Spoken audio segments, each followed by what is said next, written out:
দেৱগোস্বামীক লৈ এইকেইদিন অসম জ্বলিছে। সত্ৰ মহাসভাৰ হৈ তেওঁ হিন্দু বাংলাদেশীৰ নাগৰিকত্বৰ সমৰ্থন কৰিলে। অৱশ্যে তেওঁ এয়া সত্ৰ মহাসভাৰ মন্তব্য নহয় বুলিও স্পষ্ট কৰিছে।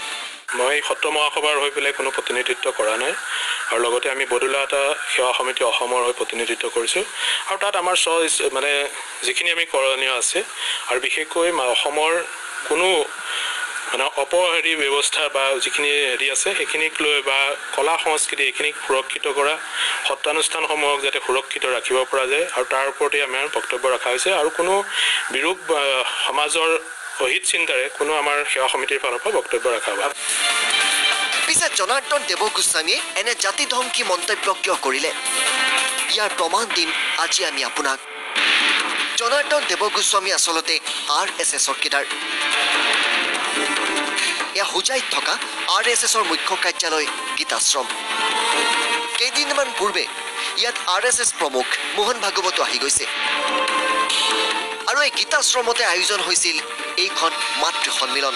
2017 চনৰ 13 ফেব্ৰুৱাৰীত আয়োজিত হৈছিল এই মাতৃ সন্মিলন আৰু ইয়াৰ মুখ্য অতিথি আসনত আছিল ক্ৰমে সৰ্বানন্দ সোণোৱাল আৰু এইজন জনাৰ্দন দেৱগোস্বামী। ভালকে চাওক এই সভাখনৰ দৃশ্য। ৰাষ্ট্ৰীয় স্বয়ংসেৱক সংঘৰ সৈতে পুৰণা সম্পৰ্ক আছে সত্ৰাধিকাৰ জনাৰ্দন দেৱগোস্বামীৰ।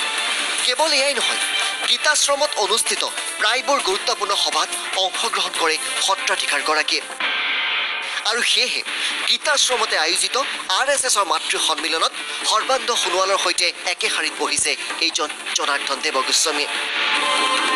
হোজাইৰ পৰা বিজু গাঁওখোৱা, আছাম টক্স।